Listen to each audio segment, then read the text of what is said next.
The champagne flute trembled in Amara's hand as 200 pairs of eyes turned toward her, their expressions ranging from shock to outrage to barely concealed amusement.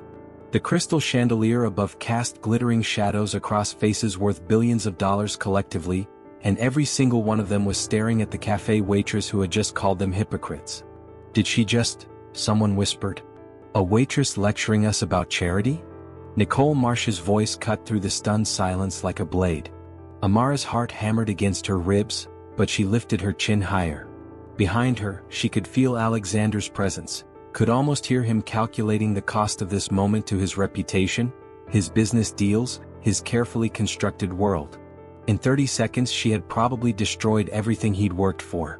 And she wasn't sorry. Yes, Amara said, her voice carrying across the marble-floored ballroom with surprising steadiness. A waitress. Someone who actually knows what it's like to. But that was still hours away. Right now, 6 months earlier, Maya Santos was simply trying to survive the morning rush at downtown grind without spilling coffee on anyone important. Double-shot Cortado oat milk extra hot, she called out, sliding the ceramic cup across the worn wooden counter to Mrs. Henderson, who came in every Tuesday like clockwork. The cafe buzzed with its usual symphony of grinding beans, steaming milk, and muted conversations punctuated by the occasional laptop keyboard clatter. Amara loved the controlled chaos of it all. Unlike the unpredictability of her childhood, where she never knew if the electricity would be on or if there'd be food in the fridge, the cafe had rhythms she could count on. Morning rush, mid-morning lull, lunch crowd, afternoon students, evening wind down. Predictable. Say, Amara, called Jake from behind the espresso machine. Your regular's here. She didn't need to look to know who he met. Alexander Dorian, though she'd only known his first name for the past 3 months, sat at his usual corner table, same time every morning. 7:23 a.m. on the dot. He'd order a simple black coffee, medium roast, and tip exactly 20%. Never more, never less. Never made conversation beyond good morning and thank you. Except lately he'd been lingering, watching her with those intense gray eyes that seemed to catalog everything she did, said, or thought. It should have been creepy. Instead, it made her stomach flutter in ways that had nothing to do with the 3 espresso shots she'd already consumed. I've got it, Amara said, grabbing the coffee pot. She'd perfected the art of looking effortlessly casual while walking to his table, though her heart always did this annoying skip-beat thing when their eyes met. Good morning, she said, filling his cup. The usual? Actually, Alexander's voice had that low, measured quality that suggested expensive education and boardroom meetings. I was wondering if you might have a minute to talk. Amara nearly dropped the coffee pot. In 3 months, their longest conversation had been about whether they had any sugar-free vanilla syrup. I'm kind of in the middle of... Amara. A sharp voice cracked across the cafe like a whip. Gerald Hoffman, her manager, stood by the register with his arms crossed and his perpetual scowl deeper than usual. Customer at table 6 is complaining about her latte. Says it's too bitter. I'll be right there, Amara called back, then looked down at Alexander apologetically. Sorry, duty calls. But maybe later? Of course. His smile was small but genuine, transforming his usually serious face into something almost boyish. I'll wait.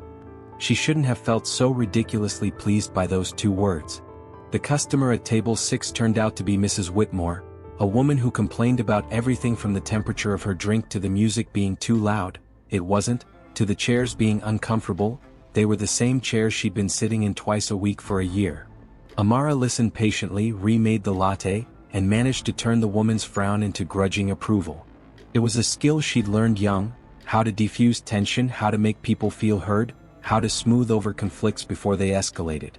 Growing up with an alcoholic father and a mother who worked 3 jobs to keep them afloat had taught her to read moods, anticipate needs, and become invisible when necessary. But when she glanced back at Alexander's table, she didn't want to be invisible. She wanted him to see her, really see her, the way he seemed to be trying to do with those searching gray eyes. She just had no idea that in 6 months, he'd see more of her than she'd ever intended to show anyone. Amara's shift ended at 3 p.m., and for once Alexander was still there. He'd moved from his usual corner table to the counter, where he sat nursing what had to be his 4th cup of coffee, scrolling through something on his phone with a frown that made the sharp angles of his face even more pronounced. Don't you have a job to get to? Amara asked, untying her apron.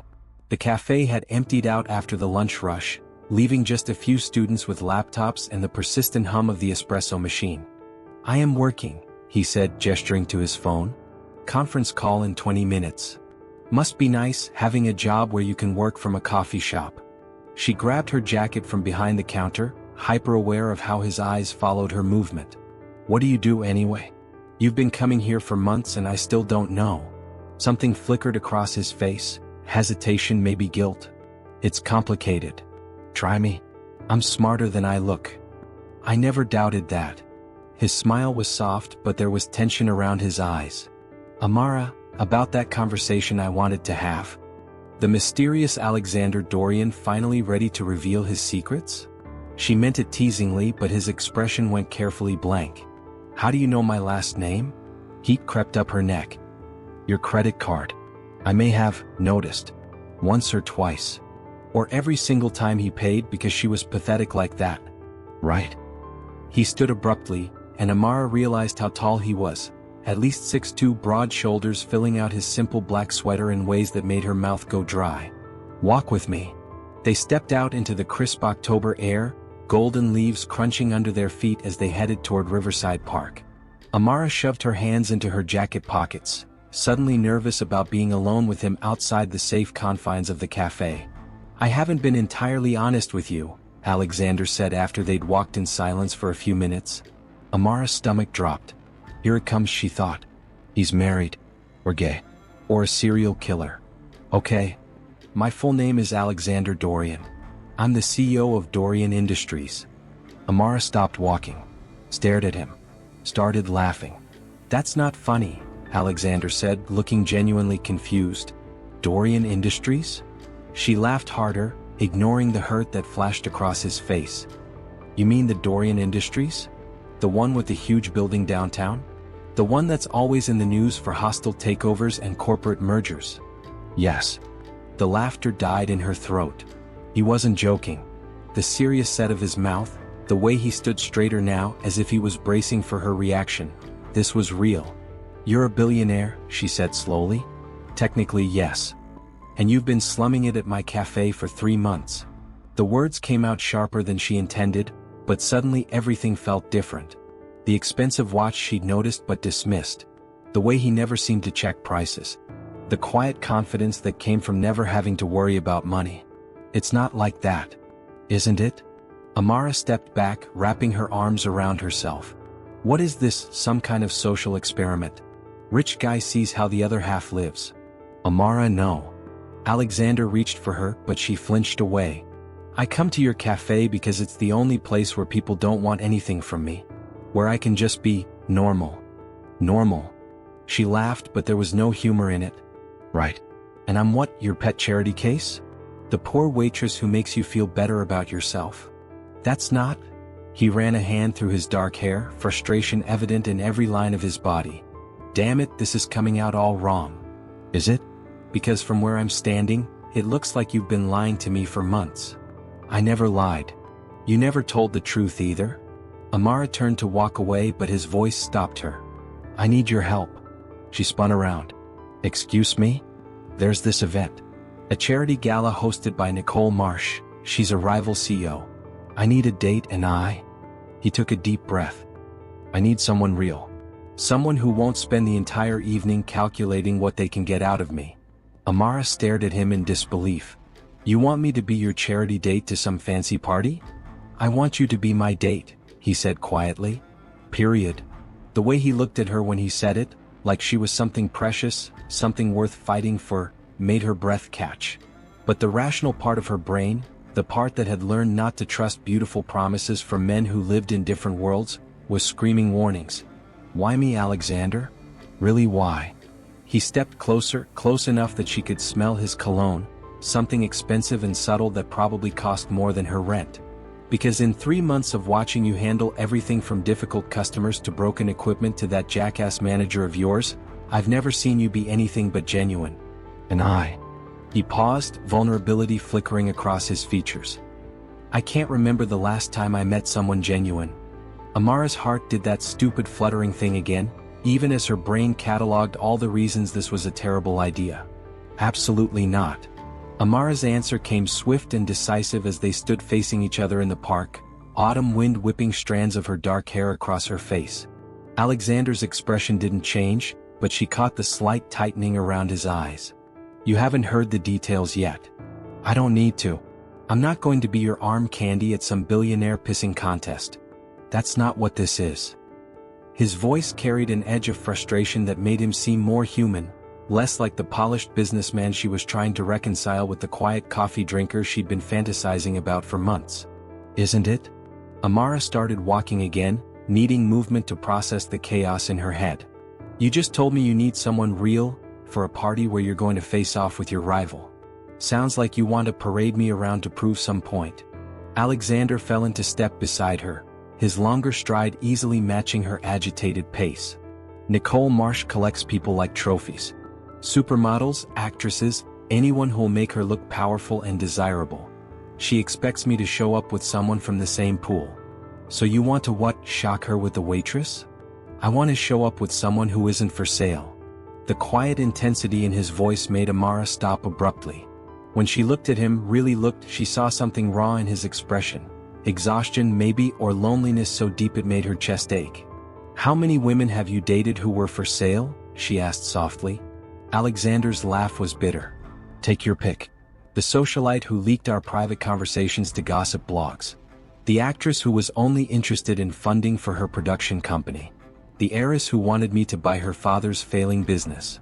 He shoved his hands into his pockets. I stopped counting after the one who tried to secretly record us having sex. Jesus. Amara felt a reluctant pang of sympathy. That's awful. The money changes everything, Amara. People see the net worth before they see me. They calculate what I'm worth to them before they even learn my middle name. What is your middle name? James? A ghost of a smile crossed his face. My grandfather's name. He built the company from nothing, worked 16-hour days in a steel mill to put my father through college. The detail felt deliberately personal, like a peace offering. Amara found herself wanting to know more about his grandfather, his family, the man behind the corporate headlines. Which was exactly the problem. I'm not the right person for this, Alexander. I don't know how to act at fancy parties. I don't own a dress that costs more than my grocery budget. I'll embarrass you. Impossible. The certainty in his voice made her heart skip. You don't know that. I know you handled Mrs. Whitmore's tantrum today with more grace than half the board members I deal with show in million-dollar negotiations. I know you worked double shifts to help Jake's sick mother with her medical bills, even though your manager doesn't know about it. I know you remember every regular customer's order and ask about their kids by name. He stepped closer, close enough that she had to tilt her head back to meet his eyes. I know you're the strongest person I've ever met. You don't know me at all. But her protest sounded weak even to her own ears. Then let me. The words came out raw, almost desperate. Not as some project or charity case or whatever you think this is. Let me know you because you're the first person in years who's made me remember what it feels like to be just human. Amara's breath caught. The vulnerability in his voice, the way he was looking at her like she held something precious he was afraid to lose, it was everything she'd dreamed of in those stolen moments when she'd watched him at his corner table. But dreams and reality were different things, and reality had taught her to be careful with her heart. This is insane, she whispered.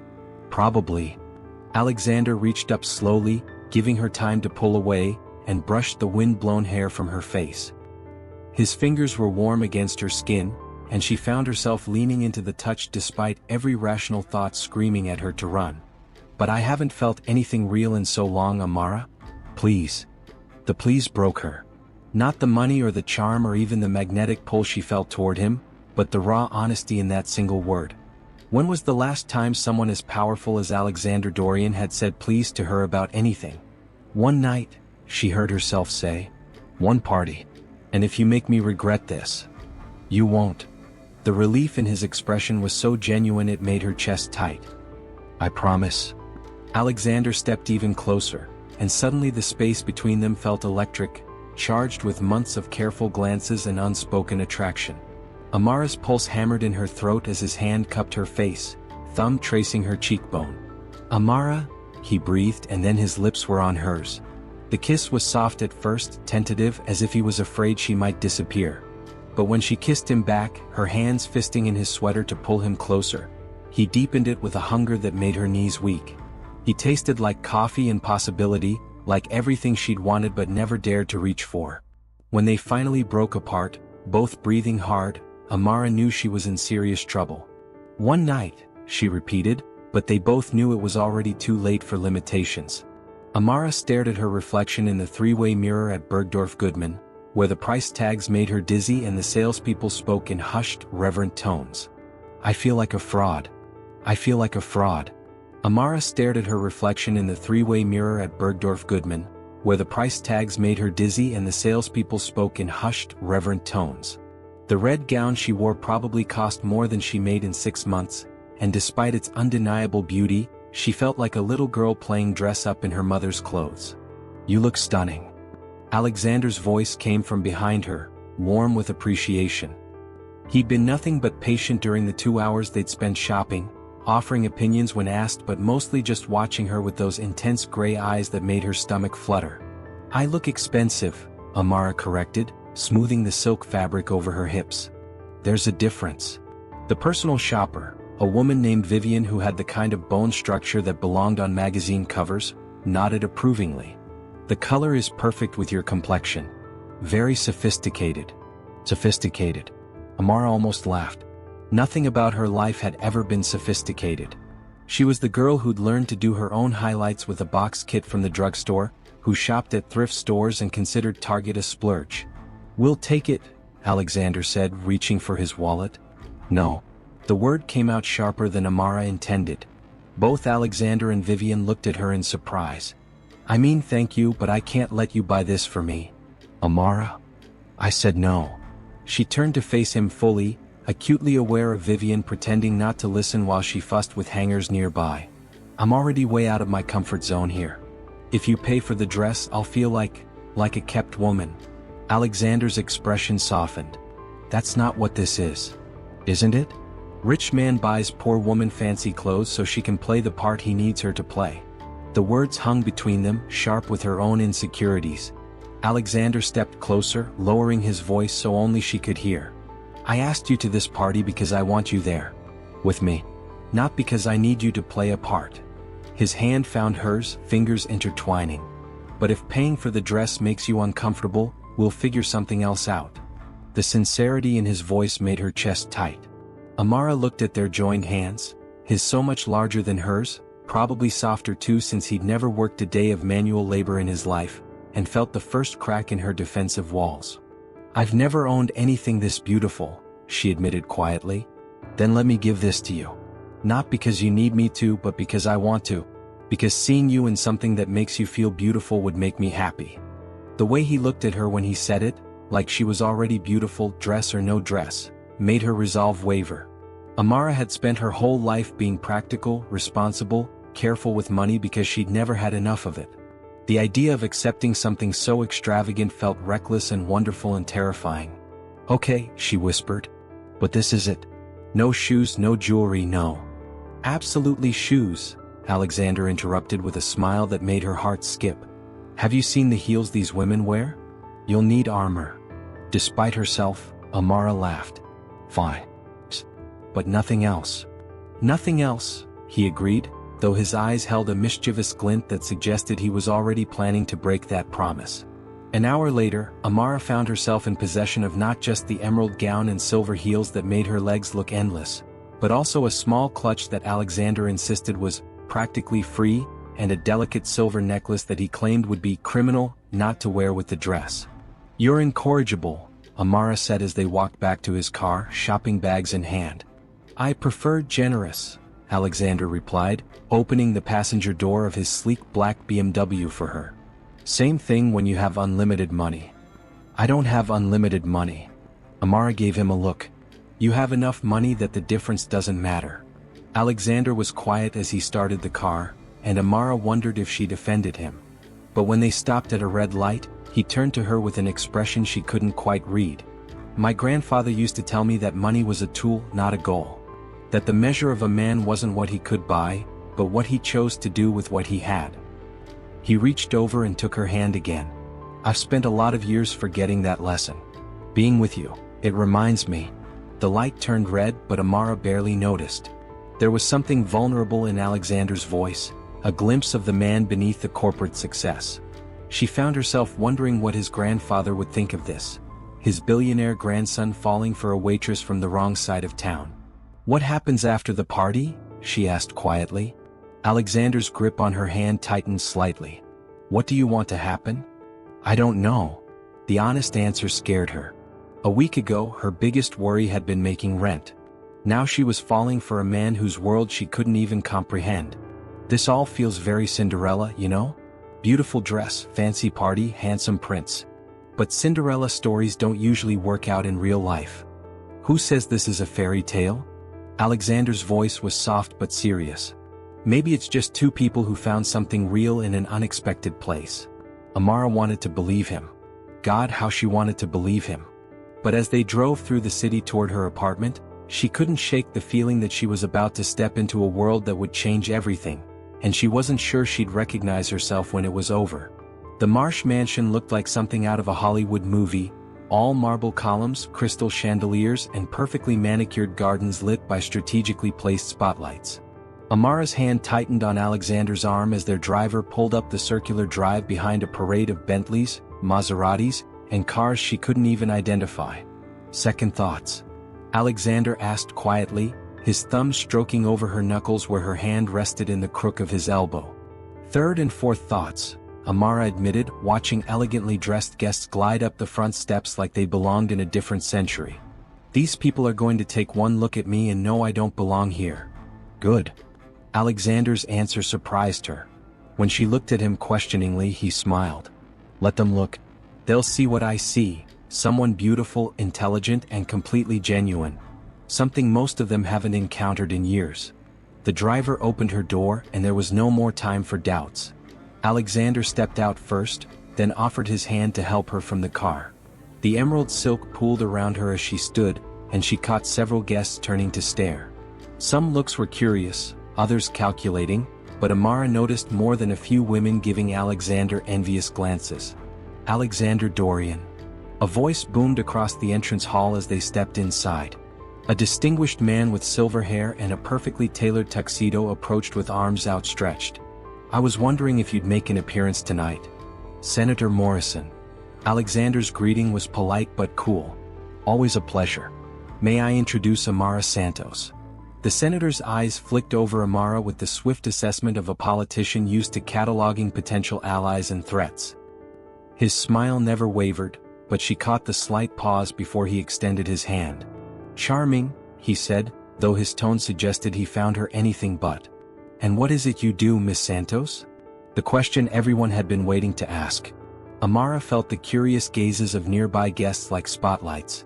In this room full of CEOs, politicians, and trust fund babies, her answer would mark her as definitively other. I'm in hospitality, she said smoothly, borrowing a euphemism she'd heard someone use for restaurant work. Customer service, primarily. How refreshing. The senator's smile grew sharper. Alexander always did have unconventional tastes. Before Alexander could respond, another voice cut through the tension. Well. Alexander Dorian gracing us with his presence. Amara turned to see a woman approaching who could only be Nicole Marsh. Tall and striking with platinum blonde hair swept into an elegant chignon, she moved with the predatory grace of someone accustomed to being the most powerful person in any room. Her dress, a creation of midnight blue silk that probably cost more than Amara's car, fit her like liquid shadow. Nicole. Alexander's voice carried a chill that could freeze champagne. Thank you for the invitation. How could I resist? It's been too long since we've had a proper chat. Nicole's pale blue eyes fixed on Amara with laser focus. And you must be Alexander's date. The pause before date was deliberate, loaded with implication. Amara felt herself being dissected, catalogued, and dismissed in the span of seconds. Amara Santos, Amara said, extending her hand with more confidence than she felt. Thank you for having me. Nicole's handshake was brief, perfunctory. Of course. I do so love meeting Alexander's friends. Tell me, how did you two meet? At a coffee shop, Amara replied honestly, ignoring Alexander's slight tension beside her. How quaint. Nicole's smile was sharp enough to cut glass. I wouldn't have taken you for a coffee shop regular, Alexander. Usually you prefer more exclusive establishments. I've been expanding my horizons, Alexander said, his arm tightening protectively around Amara's waist. Sometimes the best things are found in unexpected places. Indeed. Nicole's gaze lingered on Amara's dress, clearly recognizing its designer label and approximate cost. Well, I do hope you'll both enjoy the evening. The cause is so important, don't you think? Helping disadvantaged children access literacy programs. Absolutely, Amara said, meaning it. Education can change everything for a child. Something flickered in Nicole's expression. Surprise maybe, that Amara had responded with genuine passion rather than the expected platitudes. How personal, Nicole murmured. You speak as if from experience. Amara felt the subtle trap in the words, the invitation to reveal more than she should. Around them, conversations had quieted as other guests strained to listen to this unexpected drama. I believe everyone deserves a chance to better themselves, Amara said carefully. Education is often the key to that. Spoken like someone who truly understands struggle, Nicole replied, and though the words could have been a compliment, they carried the sting of condescension. How admirable that you've risen above your circumstances. The insult was perfectly crafted, delivered with a smile and wrapped in false praise, but unmistakably designed to put Amara in her place. Around them, the elegant crowd watched with the hungry attention of spectators at a gladiator match. Amara felt Alexander's body tense beside her, ready to defend her, but something inside her crystallized. She'd spent her whole life being underestimated by people who thought her background made her less than. Usually she let it slide, choosing her battles carefully. But not tonight. Thank you, Amara said with a serene smile that matched Nicole's.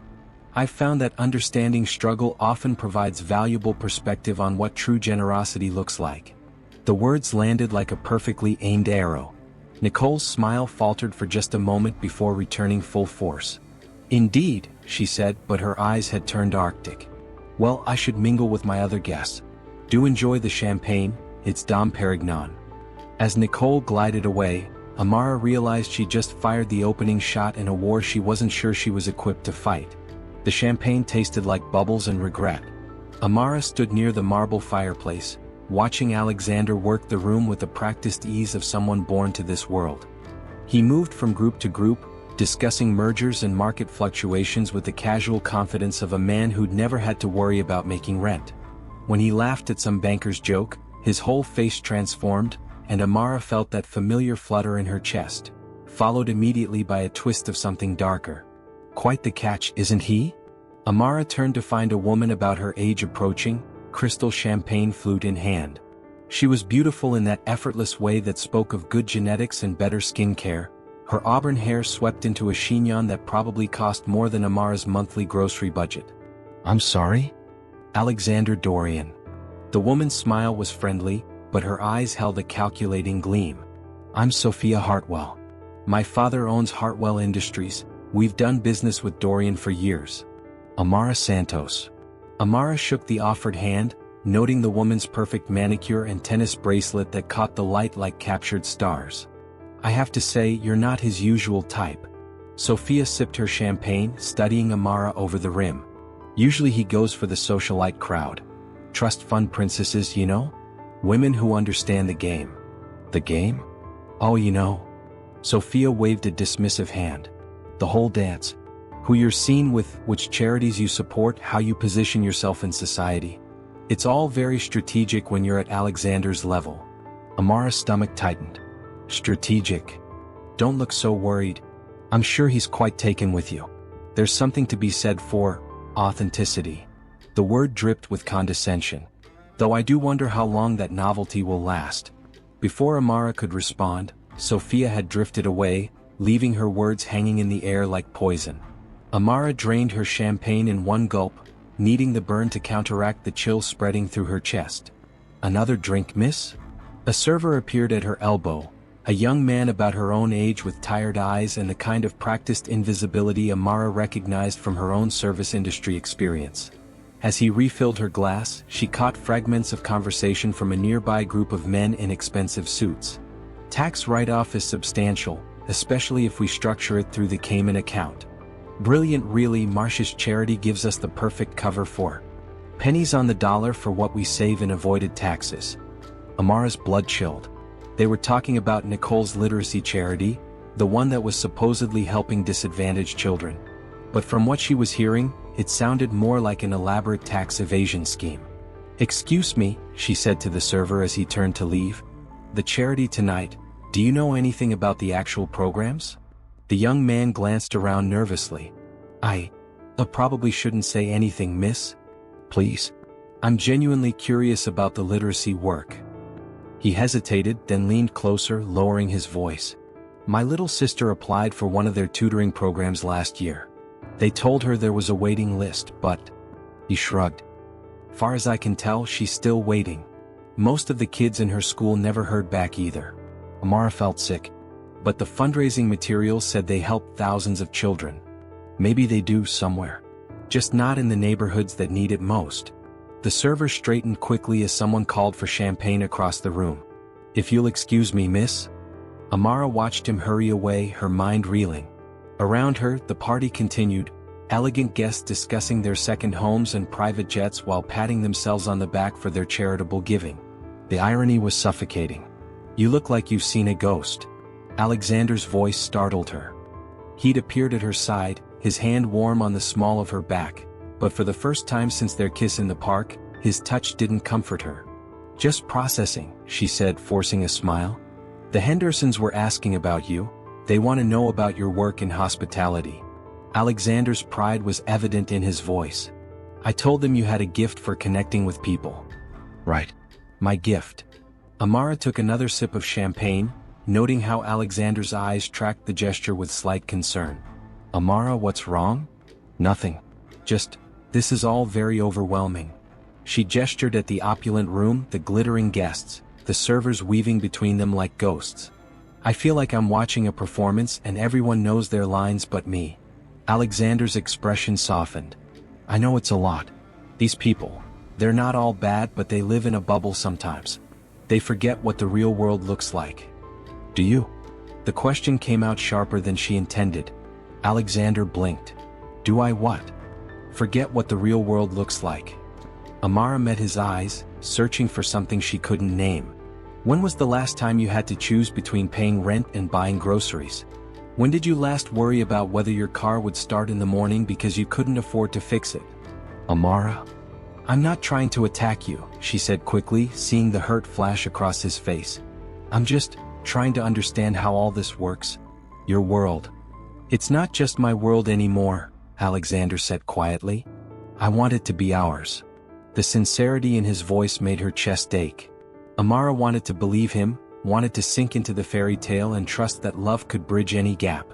But Sophia's words echoed in her mind, strategic, novelty, the game, and she couldn't shake the feeling that she was missing something crucial.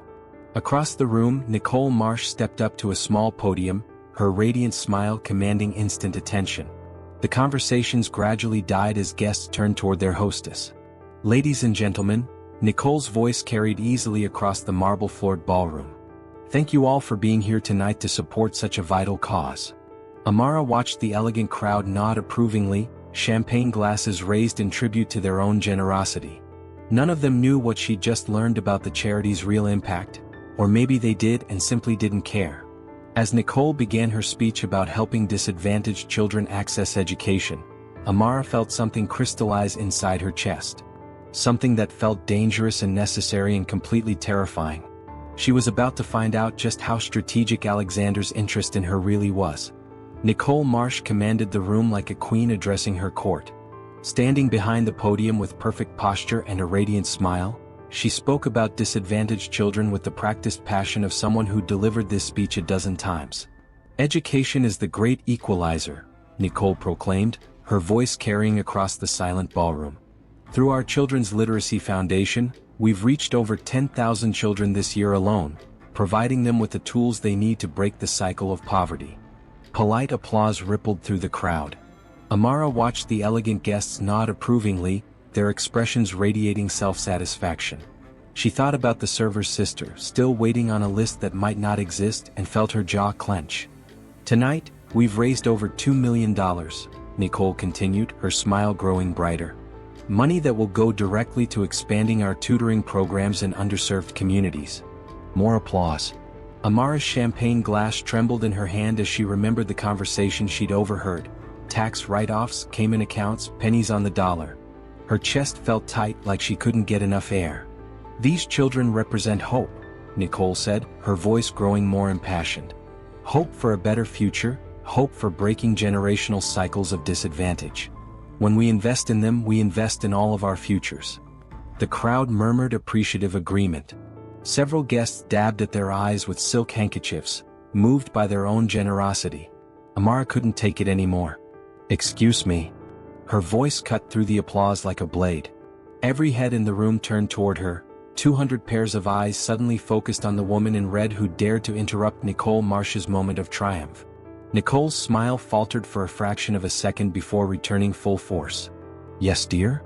Amara felt Alexander's hand on her arm, a warning pressure, but she stepped forward anyway. Her heart hammered against her ribs, but her voice stayed steady. "I was wondering about the specifics of your program. You mentioned 10,000 children. Could you tell us more about the actual services they received?" Nicole's eyes narrowed almost imperceptibly. "I'm sorry, I don't believe we've been properly introduced. Maya Santos." Amara lifted her chin, refusing to be dismissed. "I work in customer service, so I'm naturally curious about outcomes and follow-through." A few guests chuckled at what they assumed was naivety. Nicole's smile grew sharper. "How refreshing. Well, Miss Santos, our programs are quite comprehensive. We provide tutoring, books, educational materials." "Where?" Amara interrupted. "Which schools? Which neighborhoods?" The room had gone deadly quiet. Amara could feel Alexander's tension radiating beside her, could sense the crowd's growing discomfort with this breach of social protocol. "I hardly think this is the appropriate venue for such detailed discussion," Nicole said, her tone growing chilly. "Isn't it?" Amara stepped closer to the podium, her fear transforming into something fiercer. "We're all here celebrating this amazing charity work. Surely we'd love to hear about the actual impact." "Amara," Alexander's voice was low, urgent. But Amara was done being quiet, done playing along with the performance. She thought about every double shift she'd worked to help Jake's family, every time she'd chosen between groceries and gas money, every kid in her old neighborhood who'd been forgotten by people exactly like this. "Because I talked to someone tonight whose sister applied for your tutoring program," Amara continued, her voice carrying clearly across the marble floor. "She's been on the waiting list for over a year. Funny thing is, she's not the only one. Seems like there are a lot of children still waiting for all this help you're providing." The silence that followed was deafening. Nicole's face had gone pale beneath her perfect makeup, her composure cracking like ice under pressure. "I'm sure there are some administrative delays." "Administrative delays that last over a year?" Amara's voice grew stronger, fueled by righteous anger. "For a charity that supposedly helped 10,000 children? That doesn't sound like delays, that sounds like lies." Gasps echoed through the crowd.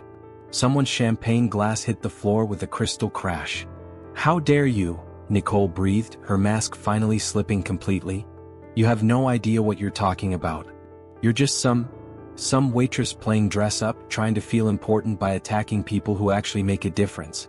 The insult hit exactly as intended, designed to remind everyone of Amara's place in their hierarchy. But instead of shrinking back, Amara smiled, a sharp, fearless expression that made several guests step backward. "You're right," Amara said, her voice carrying a dangerous calm.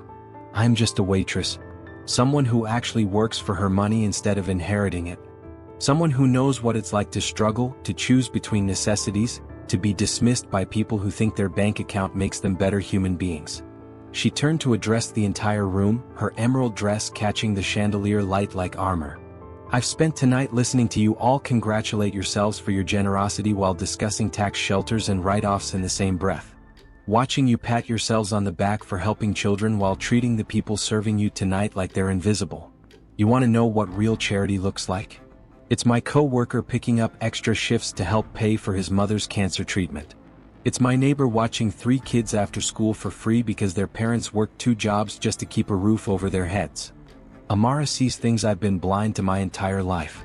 Not because she's naive or uninformed, but because she lives in the real world while we play games with tax codes and charity write-offs.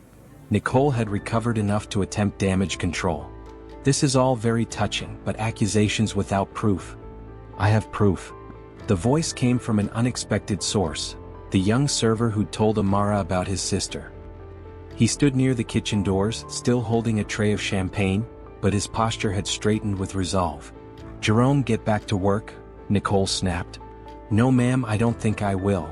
Jerome set down his tray and walked forward, his staff uniform a stark contrast to the sea of designer gowns and tuxedos. My sister Amara isn't the only one who applied to your programs. There's a whole group of us, kids from the South Side whose families were promised tutoring that never came. More servers began to step forward, abandoning their posts. Amara watched in amazement as they formed a loose line behind Jerome, their presence transforming the dynamic in the room entirely. We kept the emails, Jerome continued, pulling out his phone. Screenshots of the applications, the promises, the excuses. We know about the shell companies, the fake addresses for program sites that don't exist. The foundation of Nicole's empire was crumbling in real time, brought down not by corporate espionage or political maneuvering, but by the people she dismissed as invisible. Nicole looked around the room desperately, seeking allies among her guests, but found only averted gazes and uncomfortable silence. Her perfect charity gala had become a public reckoning. Get out, she said finally, her voice barely controlled. All of you, get out of my house. Gladly, Amara said, her voice ringing with quiet triumph. But this conversation isn't over. As Alexander led her toward the exit, their fingers still intertwined, Amara felt something she'd never experienced before, the intoxicating power of speaking truth to power and watching it crumble. Behind them, the elite crowd began to murmur and disperse, their evening of self-congratulation thoroughly ruined. But ahead of them lay something uncertain and electric and absolutely terrifying. So, Alexander said as they reached the grand foyer, how do you feel about completely destroying my social standing? Amara looked up at him, this man who'd chosen her truth over his comfort, and felt her heart do something dangerous and wonderful. I feel like we're just getting started. The silence in Alexander's BMW was deafening as they pulled away from the Marsh mansion. Amara stared out the window at the passing streetlights, her adrenaline slowly ebbing and leaving behind a cocktail of exhilaration and terror. She'd just publicly humiliated one of the most powerful women in the city, destroyed a charity empire, and possibly ruined the man she was falling for. Say something, she whispered, unable to look at Alexander. That was... Alexander's voice was thoughtful, measured. The most incredible thing I've ever witnessed. Amara's head snapped toward him. Incredible? Alexander, I just torched your entire social circle. Your business connections, your reputation. We're built on a foundation of bullshit anyway. Alexander's phone buzzed insistently in the center console, but he ignored it. Do you know how long I've been going to parties like that?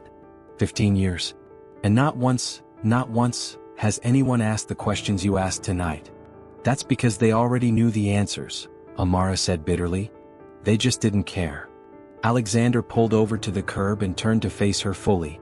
In the dim light from the dashboard, his expression was intense, almost fevered. I've spent my entire adult life playing a game I didn't even realize I hated until I watched you refuse to play it. He reached for her hand, his fingers threading through hers. Amara, you were magnificent. Before she could respond, his phone rang. Alexander glanced at the caller ID and frowned. Margaret Chin, he said, showing Amara the screen. She runs the actual literacy programs for the public school system. At 11 p.m.? Alexander answered the call, putting it on speaker. Margaret. Alexander, I just saw the videos. Margaret's voice was crisp, professional, but Amara caught an undertone of excitement. Are you and Miss Santos available to meet tomorrow? I think we need to talk. Videos? Amara asked. Oh honey, you're already viral. #CharityGate is trending on 3 platforms. Jerome's footage of the server stepping forward has 2 million views and climbing. Amara felt dizzy. 2 million. The public is hungry for this kind of accountability, Margaret continued. And frankly, we've been trying to expose Marsh's operation for years. We just never had someone with the platform and credibility to make it stick." "Platform and credibility?" Amara laughed shakily. "I'm a waitress. You're a truth-teller who just took down a corrupt charity with facts and moral clarity. Do you have any idea how rare that is?" Margaret's voice warmed. "Miss Santos, I'd like to offer you a position with our foundation. We could use someone who actually understands the communities we're trying to serve." Amara's mouth fell open. Alexander squeezed her hand, his pride evident even in the dim light. I don't know what to say," Amara managed. "Say you'll meet with us tomorrow. Both of you. Alexander, your public support tonight means something. There are other business leaders who've been looking for an excuse to break ranks from the old boys network. You might have just given them the courage they needed." After they hung up, Amara stared at Alexander's phone as if it might bite her. "This is insane," she whispered. "This is change," Alexander corrected. "Real change. And it started with you having the courage to speak up." His phone buzzed with a text. Then another. Alexander scrolled through them, his eyebrows rising. "What now?" Amara asked. "Senator Morrison wants to meet about campaign finance reform. 3 different journalists want interviews. And..." He paused, his expression shifting to something like wonder. "My grandfather's old business partner wants to discuss funding a new foundation. One that actually helps people." Amara felt overwhelmed by the cascade of responses. This is happening too fast. "Amara." Alexander turned in his seat to face her fully. "Look at me." She met his eyes, seeing something intense and vulnerable there. 6 months ago, my biggest concern was whether to acquire a competitor or crush them outright. I was successful, wealthy, and completely empty. His voice dropped to barely above a whisper. Then I walked into a coffee shop and met a woman who reminded me what integrity looks like. "Alexander, I love you." The words hung between them like a bridge neither had expected to cross so soon. "I love your courage, your compassion, your refusal to accept things just because that's how they've always been. Tonight, watching you stand up to Nicole, defend those kids. I've never been more proud to know someone." Amara's breath caught. "You love me?" "Completely. Terrifyingly. In a way that makes me want to be worthy of you." The sincerity in his voice broke something open in Amara's chest. All her defenses, all her careful walls built from years of disappointment and struggle, crumbled in the face of his raw honesty. "I love you too," she whispered and watched his face transform with relief and joy. Alexander cupped her face gently, thumb tracing her cheekbone. "So what do we do now?" Amara thought about Margaret's offer, about the millions of people who'd watched her speak truth to power, about the servers who'd found their voices, about all the children still waiting for help that might finally come. "We build something real," she said, leaning into his touch. "Something that actually matters. Together? Together." When Alexander kissed her this time, it tasted like possibility and promise, like 2 people who'd found something worth fighting for in each other and in the world they could change together. Outside, the city hummed with late-night energy, unaware that the balance of power had just shifted in a marble ballroom, witnessed by 2 million strangers, and sealed with a kiss in a car pulled over on a random street corner. Revolution, Amara thought as Alexander's arms tightened around her, sometimes started in the most unexpected places. Chapter 10, Love's True Test. Amara woke up in Alexander's penthouse apartment with sunlight streaming through floor-to-ceiling windows and the uncomfortable realization that she was still wearing a $5,000 dress. The events of the previous night felt surreal in the harsh light of morning. Had she really taken down Nicole Marsh's charity empire while falling in love with a billionaire? The smell of coffee drifted from the kitchen, along with Alexander's voice speaking in low, urgent tones. Amara padded barefoot across the marble floor, still in her emerald gown, and found him pacing by the massive windows overlooking the city, phone pressed to his ear. "Understand your concerns, but backing down now would be a mistake," he was saying. "Yes, I know about the Marsh Industries contracts. No, I don't care if it costs us the deal." Amara watched his profile as he spoke, noting the tension in his shoulders, the tight line of his jaw. Even rumpled from sleep, wearing yesterday's dress shirt with the sleeves rolled up, he looked like he belonged in this world of marble and glass and million-dollar views. Unlike her. The thought hit harder than she'd expected. In the aftermath of last night's adrenaline and Alexander's declaration of love, she pushed aside the practical questions. But now, standing in his pristine kitchen that probably cost more than she'd make in a decade, the reality was inescapable. "That was my CFO," Alexander said, ending the call and turning to her with a smile that faltered when he saw her expression. "Marsh Industries just pulled out of a major development deal. Apparently my reckless behavior makes me an unsuitable partner." "How much?" Amara asked quietly. "How much is this going to cost you?" Alexander set his phone down carefully. "Financially? About 40 million if the dominoes keep falling. Socially? Hard to say. Half my contacts are probably reconsidering whether they want to be associated with me." Amara felt sick. "Alexander." "Amara, no." He crossed to her in 3 quick strides, his hands framing her face. "Whatever you're thinking, stop. Last night was the first time I felt proud of who I am in years. You say that now, but what happens when the reality sets in? When you lose contracts, when your friends turn their backs, when your board of directors starts questioning your judgment?" Amara pulled away from his touch, wrapping her arms around herself. "What happens when the novelty of dating the authentic waitress wears off?" Alexander's expression sharpened. "Is that what you think this is? A novelty?" "I don't know what this is," Amara said, her voice breaking slightly. "Yesterday morning I was worried about paying my electric bill.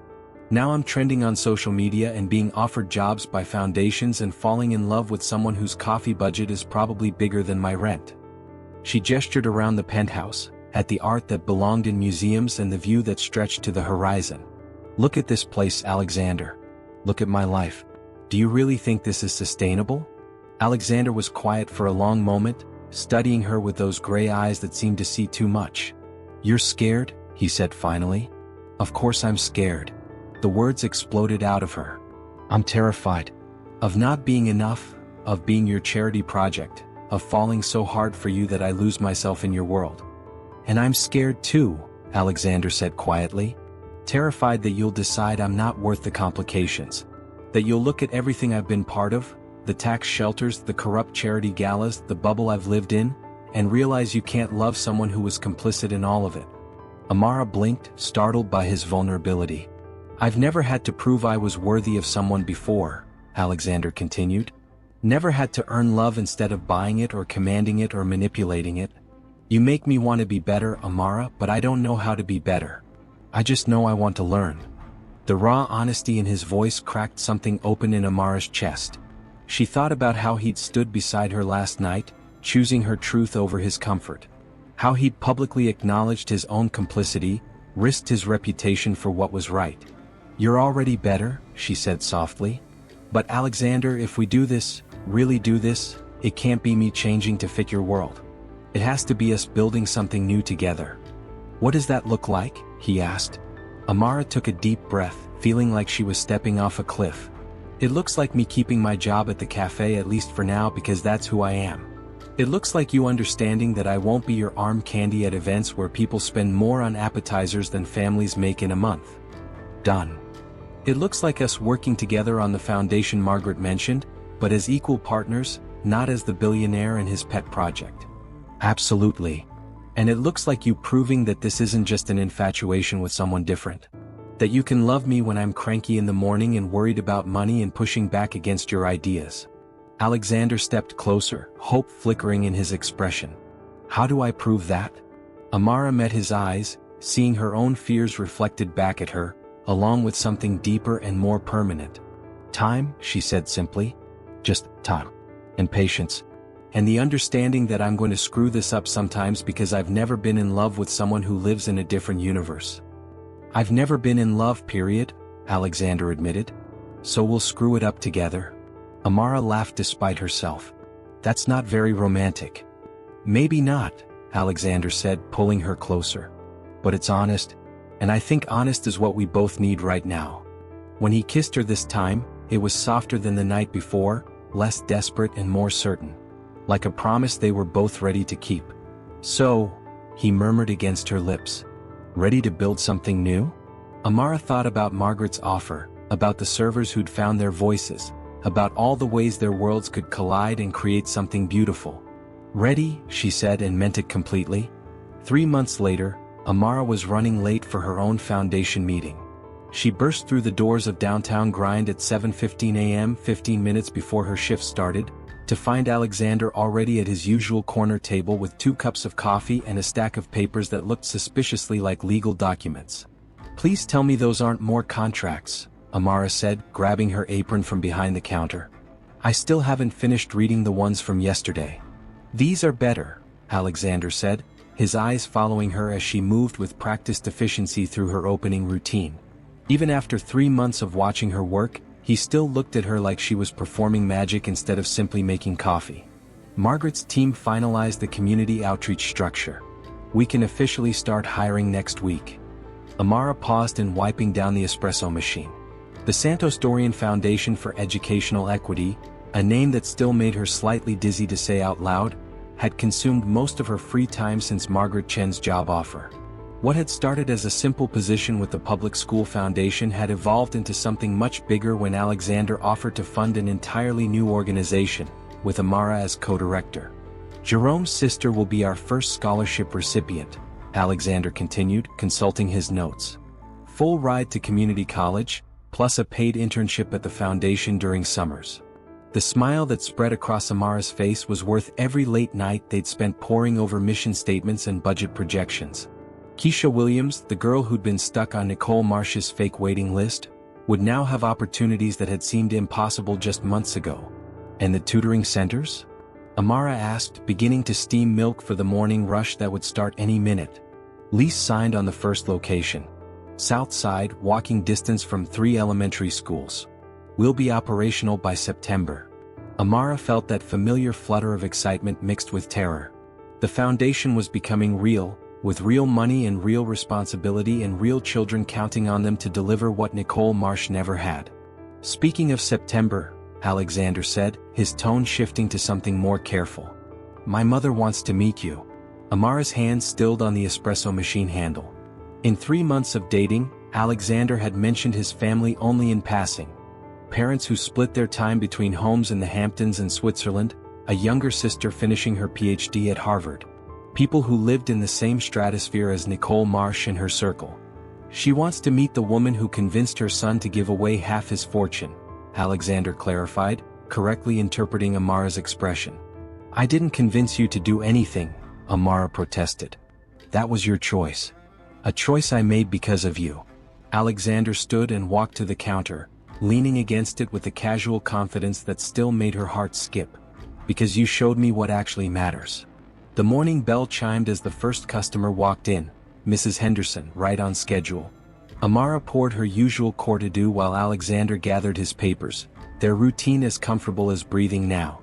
"Will you think about it?" Alexander asked quietly. "Meeting her?" Amara handed Mrs. Henderson her coffee and studied Alexander's face. She could see the importance of this in the slight tension around his eyes, the way he held himself just a little too carefully. "Your mother probably thinks I'm some gold-digging waitress who's manipulating her son," Amara said. "My mother thinks you're the most interesting thing to happen to this family in decades," Alexander corrected. Her words, not mine. "She's been following the foundation's progress religiously. I think she's proud of me for the first time since I took over the company." The vulnerability in his admission made Amara's chest tight. She'd learned that Alexander's relationship with his family was complicated, loving but distant, built on expectations and achievements rather than genuine connection. "Okay," she said softly. "But somewhere neutral. Not some family compound where I'll feel like I'm being interviewed for the position of suitable girlfriend. Actually," she suggested here. Alexander gestured around the cafe. "She wants to see where it all started." Amara looked around at the worn wooden tables, the mismatched chairs, the chalkboard menu that Jake had to update daily because they kept running out of ingredients. It wasn't much by Marsh Mansion standards, but it was theirs. The place where she'd learned that sometimes love really could bridge impossible gaps. "Here works," she said. Alexander's smile was soft with relief and something deeper. "I love you." He said it easily now, without the desperate intensity of those first declarations. It had become part of their vocabulary, as natural as breathing. "I love you too," Amara replied, meaning it completely.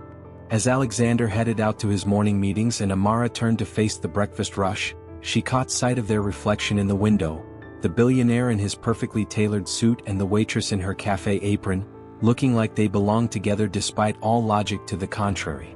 Maybe that was what love really was, she thought as she started grinding beans for another busy day. Not the elimination of differences, but the decision that some things were worth bridging any gap for. Outside, the city was waking up, full of people who would see their story in headlines and social media posts, who would judge and speculate and draw their own conclusions about what was possible between two people from different worlds. But inside the cafe, surrounded by the familiar sounds of espresso machines and morning conversations, Amara knew the only truth that mattered. They were building something real, one day at a time, together. The morning rush at downtown grind was in full swing when Alexander walked through the doors, but instead of heading to his usual corner table, he went straight to the counter where Amara was expertly juggling 3 espresso orders while fielding questions from a reporter about the foundation's latest expansion. "Yes, we've opened 12 tutoring centers across the city," Amara was saying into her phone, held between her shoulder and ear while she steamed milk. "Real centers with actual staff and measurable outcomes. Novel concept, I know." Alexander grinned at the dry humor that had become Amara's trademark in interviews. In the year since #CharityGate had made her an accidental activist, she'd learned to wield her platform with surgical precision, calling out performative philanthropy while building real alternatives. "Amara," Jake called from behind the espresso machine, "your 2 o'clock appointment is here." Alexander looked around, confused, until he spotted a familiar figure at a table near the window, Nicole Marsh, looking smaller somehow in the casual setting of the cafe, her usual armor of designer suits replaced by simple black slacks and a white blouse. "Be right there," Amara told the reporter, ending the call. She turned to Alexander with an expression he couldn't quite read. "Surprised?" "Shocked would be more accurate," Alexander admitted. "What's she doing here?" "Asking for help," Amara said, untying her apron. "Apparently, losing everything gives you perspective on who actually knows how to do the work." Nicole's empire had crumbled spectacularly in the months following the gala. Federal investigations, donor lawsuits, and social media scrutiny had dismantled not just the Children's Literacy Foundation but 3 other charities under her umbrella. She'd been barred from nonprofit leadership for 5 years and faced millions in restitution payments. "You're actually considering working with her?" Alexander asked. "I'm considering giving her a chance to earn redemption," Amara corrected. "Jerome thinks she deserves the opportunity to make amends. If she's serious about learning how to actually help people instead of just helping herself, then yes." Alexander watched Amara walk over to Nicole's table, noting how she carried herself with quiet authority now. The confidence had always been there, but it used to be defensive, protective. Now it was purposeful, grounded in the knowledge that her voice mattered and people listened when she spoke. The conversation between the 2 women was brief but intense. Alexander couldn't hear the words, but he watched Nicole's posture shift from rigid defensiveness to something that looked almost like humility. When Amara returned to the counter, she was carrying a folder thick with documents. "Well?" Alexander asked. "She's offering to fund our next expansion with her personal assets," Amara said, shaking her head in amazement. "No board oversight, no naming rights, no control over operations. Just money to help kids. Do you trust her?" Amara considered the question seriously. "I trust our systems. Full transparency, community oversight, measurable outcomes. If she's willing to work within that structure, then her money spends the same as anyone else's." Alexander marveled at how Amara had learned to navigate these complexities, when to forgive, when to hold grudges, when to risk trust for the possibility of greater impact. She'd become a formidable force in the nonprofit world, respected by donors and activists alike for her refusal to compromise on principles while remaining pragmatic about outcomes. "There's something else," Amara said, reaching under the counter and pulling out a small velvet box. "I know we said we'd take things slow, but I've been thinking." Alexander's heart stopped. "Amara?" "Let me finish," she said, opening the box to reveal a simple silver band. "I've been thinking about how we started, you coming to my cafe every morning, both of us pretending we were just strangers sharing coffee. But we weren't strangers, were we? We were 2 people who recognized something real in each other." Alexander stared at the ring, his throat tight with emotion. "I can't afford a diamond," Amara continued, her voice soft but steady. "And honestly, Diamonds seem kind of ridiculous when that money could fund a scholarship instead. But I can offer you something better. A partnership built on equal ground, shared values, and the absolute certainty that we're better together than apart. She held out the ring with hands that barely trembled. Alexander James Dorian, will you marry me? The cafe around them had gone quiet, morning regulars and staff alike pausing to witness this moment. Alexander looked at the woman who'd turned his world upside down, who'd taught him what integrity looked like, who'd shown him that love was something you built rather than something you acquired. Yes, he said, his voice rough with emotion. God, yes. As Amara slipped the ring onto his finger, Alexander heard applause breaking out around them, not from society photographers or paid audiences, but from the baristas who'd watched their relationship grow, from customers who'd become friends, from Jerome and his sister Keisha who'd stopped by before her classes at community college. Later they would face questions about wedding plans and prenups and how to blend their vastly different families. There would be foundation board meetings and media interviews and the endless work of trying to make the world a little more just. But right now, in this moment, there was just the two of them and the quiet certainty that some things, love, truth, the decision to keep fighting for what matters, were worth every risk. Outside, the city hummed with its usual chaos, full of people struggling and striving and hoping for something better. Inside the cafe where it all began, Maya Santos and Alexander Dorian held each other close and prepared to face whatever came next together. If this story touched your heart, remember, sometimes the smallest steps lead to the biggest changes. Subscribe and join us for more stories that prove compassion and love can change the world.